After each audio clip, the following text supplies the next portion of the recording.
Welcome back to another technical deep dive here in the debug zone. Today we're tackling a big question and breaking it down with insights from other users.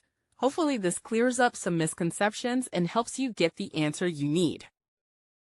So buckle up, stay a little curious, and let's jump right in.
And that's a wrap.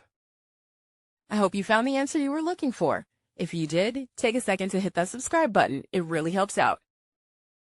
And let me know in the comments which solution worked best for you. See you next time in the debug zone.